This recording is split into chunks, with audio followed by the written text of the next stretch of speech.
You know her as the unhinged version of Shauna on Showtime's acclaimed Yellow Jackets, and as a teenager needing Adam Brody's help in The Kid Detective. She can now be seen as the titular character in Irena's Vow, which follows a nurse in training as she is forced to work as a housekeeper for a Nazi officer. The World War II film takes a closer look at the real-life figure who aided in helping Jews escape persecution. Sophie Nélisse, thank you so much for taking the time to talk to me today. Thank you for having me. So this film was taken directly from the play of the same name, which was based off of a real woman. What was sort of your gateway into finding the character of Irena? Um, I think, like you said, the play was helpful, but there was this biography about her that I read, which was also very helpful because it gave me details about what had happened before the Second World War and who she was a little before that, how she was a nurse, and also details about her life um after the Second World War. And then I did a lot of research on just the internet to find archives um of what she looked like, her personality, and obviously there's none of her in her 20s, but there's Yeah. some of her like later 60s. Um and so did a lot of that and then worked as well with a dialect coach to do the Polish accent. Well, that's perfect. It leads literally into my next question about the Polish accent. So how did you find that? Because you are the only, Canadian in the film. Yeah. Um, well, I watched a lot of like movies again. There's The Pianist. He does it quite Yes. well, but it's Polish, but it's a little more mid-continental, leaning towards British almost. I had also all of the audition tapes from the Polish actors that were casted in Poland, but it was quite hard because they were all at a different level of English. So some Right. like when you start working with a dialect coach, there's like certain codes that she'll give you to help you achieve the accent. And it was interesting because within the Polish group, some of them were doing certain codes and not other ones, and they all had like these different codes. And I was like, which ones do I take and not do? And um, but yeah, so listening to them and also being surrounded by them, like shooting in Poland was obviously very helpful because I was surrounded by Polish people every day. And yeah, I worked with the dialect coach and um, every week we would go over the scenes and yeah. Awesome. You mentioned filming in Poland. The events of the film take place in Poland.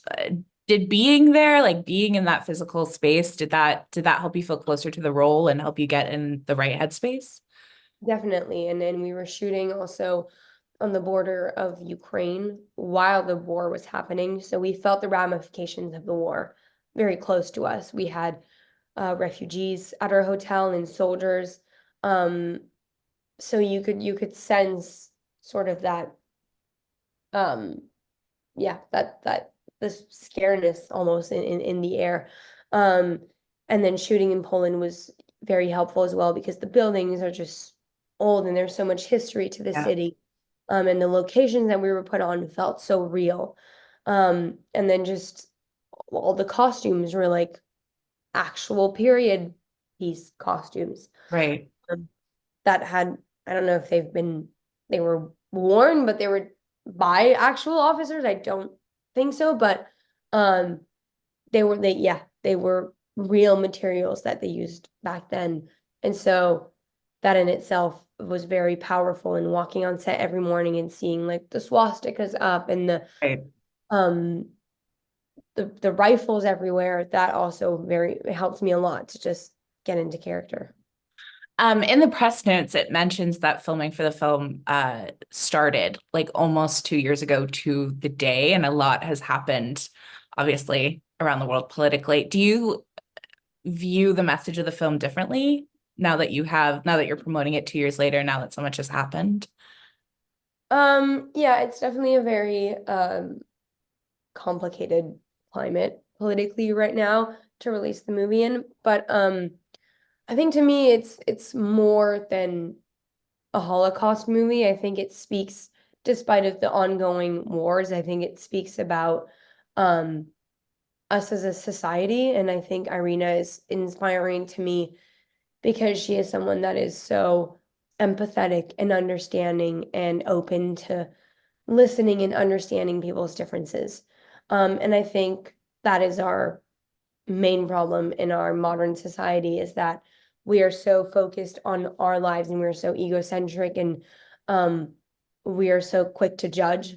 And I think that if we were more open to other people's cultural differences and different religions and values, it doesn't mean that you have to agree with everything, but just understanding and willing to have a discussion, I think there would be a lot less hostility in our world.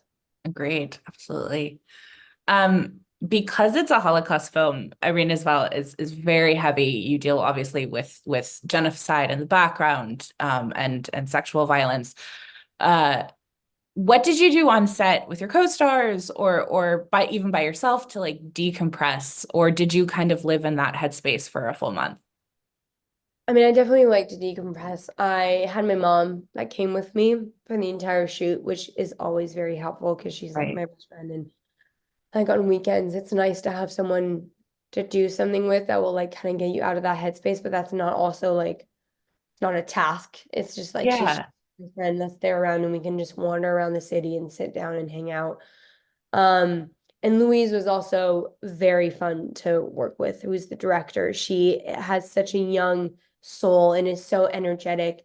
And despite the heavy material of every scene, we kept it so light, and we would play around and prank each other and go to dinner on weekends. And yeah, so we had a lot of fun together, which really helped. You mentioned Louise. How is it working with a female director? I know you're doing that a lot on Yellow Jackets, and you're having a lot of female energy, obviously, there. What is it just, how different is it just working with a female director? I think there's a sense of like understanding, and Louise has a way of like, there's no ego. There's no sense of hierarchy.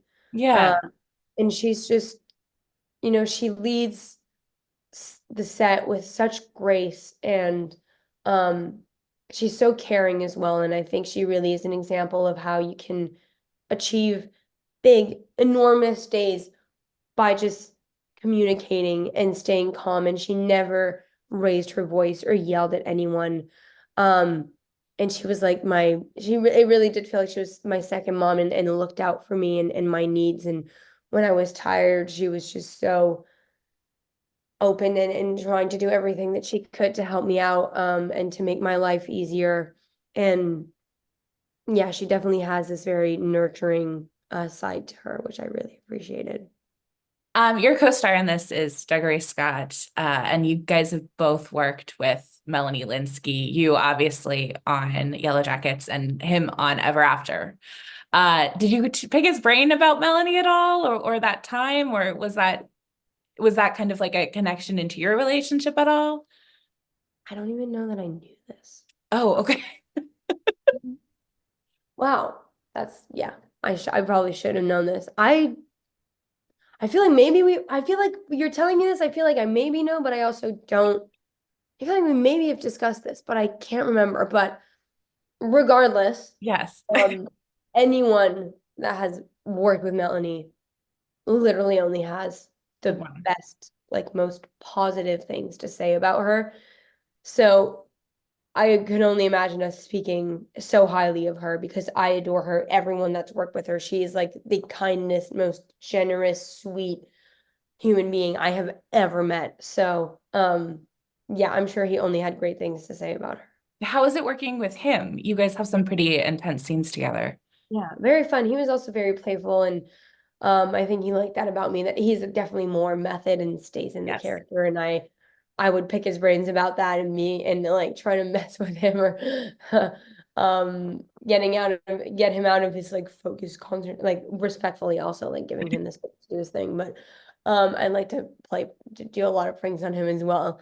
He was so sweet. Again, he's a father, and you could just tell he's so caring, and like respectful and loving. And all the heavy material scenes, he would always make sure that I was okay and that I was in a good place, and that it was a very collaborative process.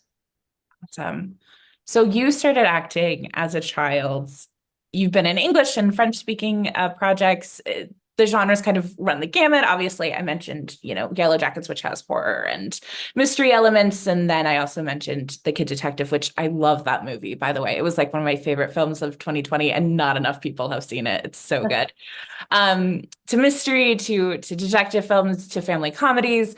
Is there a genre or like a concept that you want to do next? I want to do so many things. I really want to do comedy. I really want to do comedy. I would love to do a rom-com. Like I love a Yeah, good classic like, but the good ones. I don't know why we can't really do good ones recently, but like the good I classic ones, agree. like Yeah. not a kind of rom-com. And I would love, because I come from an athletic background, I would love to do an action movie. I mean, obviously I feel like everyone would like to be in like a Marvel, but if I could be in a, Oh, I could see you doing that. yeah, if Absolutely. I did gymnastics and I love doing stunts. So yeah, I would love to be in like a more Marvel project. That would be great. That would be really, really cool. Well, Sophie, thank you so much for chatting with me today. It's been great. Everyone go see Irena's Vow in theaters the 15th. Thank you so much. Awesome. Thanks for checking out the show. If you like what we're laying down, please subscribe to our channel and click the bell to receive notifications for all of our latest stuff.